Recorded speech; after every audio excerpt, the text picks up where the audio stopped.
سلامونه ملګرو، هیله ده جوړ او روغ به وای، صحتمند به وای. متي الله زیارمل یم. یو ځل بیا راغلی یم د پرابلم سالوینګ ان پایتون د کورس د درېیمې ویډیو سره. په دې ویډیو کې موږ هم یو بل پرابلم حل کوو چې هغه پرابلم به وي داسې یو پروګرام ولیکئ چې نمبر چیک کړي چې دا جف دی او قطاک دی. نو راځو ویس کوډ ته. ویس کوډ کې زه یو نوی فایل خلم. فایل ته نیم ورکوم A1 or odd.py. نو په دې فایل کې موږ اول یو الګوریتم د دې پرابلم د حل کولو لپاره الګوریتم استعمالوو. نو الګوریتم داسې دی چې اول اصلا الګوریتم څه ته وایي؟ الګوریتم چې دی دا سټیپ بای سټیپ د یو پروسس حل کول ته ویل کېږي، د یو پروګرام حل کول ته وي، سټیپ بای سټیپ. ښه، نو اوس دوهم سټیپ داسې دی چې د یوزر څخه باید انپوټ واخلي. پروګرام باید داسې وي چې د یوزر څخه انپوټ واخلي تر څو هغه یو نمبر اډ کړي، بیا سیستم یا پروګرام دغه نمبر چیک کړي چې دا جفت او قطاک. نو الګوریتم داسې دی، دوهم سټیپ یې چې ټیک a number from the user. اوکې، د هغې څخه وروسته دریم سټیپ داسې دی چې همدغه نمبر چې کوم دی دا باید په دوه وویشل شي.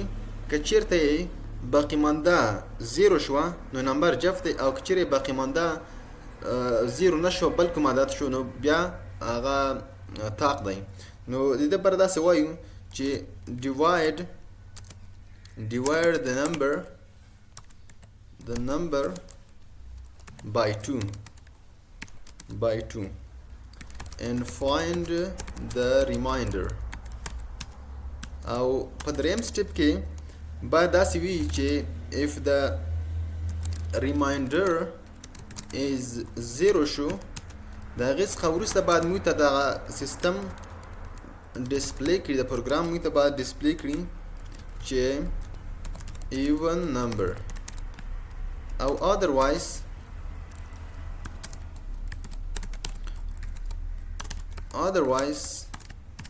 بعد موږ ته ووایي موږ ته داسې ډسپلی کړي چې odd number.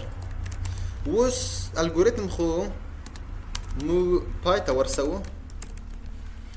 اوس دغه الګوریتم باید حل کړو. څنګه موږ کولی شو چې په دغه الګوریتم باندې هغه د موږ خپل کوم پروګرام چې دی هغه دغه الګوریتم په واسطه باندې موږ امپلیمنټ کړو. راځو شروع کوو یې. د یوزر څخه انپوټ چې موږ کله خلو د انپوټ فنکشن موږ لرو پایتون کې. نو په دوی کې موږ یوزر ته وایو چې enter a number.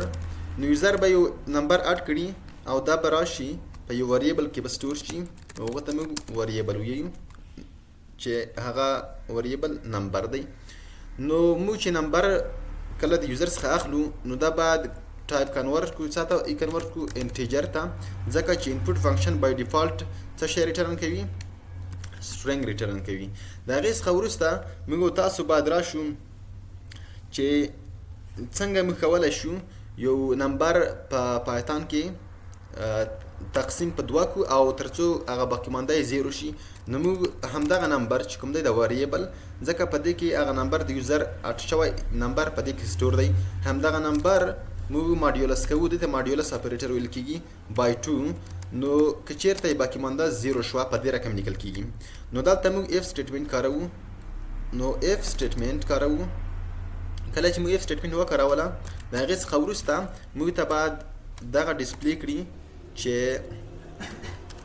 نمبر څه حل دی؟ A1 دی. د ډسپلی کولو لپاره موږ فرنټ فنکشن کاروو او وایي راته even number او otherwise دپاره موږ پایتون کې else وایو. نو موږ ته ډسپلی کړي چې odd number. نو زموږ پروګرام حل شو. راځو رن کوو یې. کله چې موږ رن کوو نو د یوزر څخه غوښتنه کوي چې ته یو نمبر انټر کړه.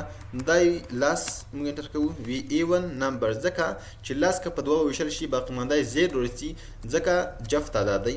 نو دوهم وری یې اډ کوو او دلته ورته وایي 15 وي دا اډ نمبر ځکه چې 15 که چیرې په دوه وویشي باقي مانده یې زیرو نه راځي. همداسې دا پروګرام دی. نو هیله ده چې پې پوه شوي یاستئ. که کومه پوښتنه وي کمنټ کې ولیکئ او تر بلې ویډیو پورې د خدای په امان. مننه.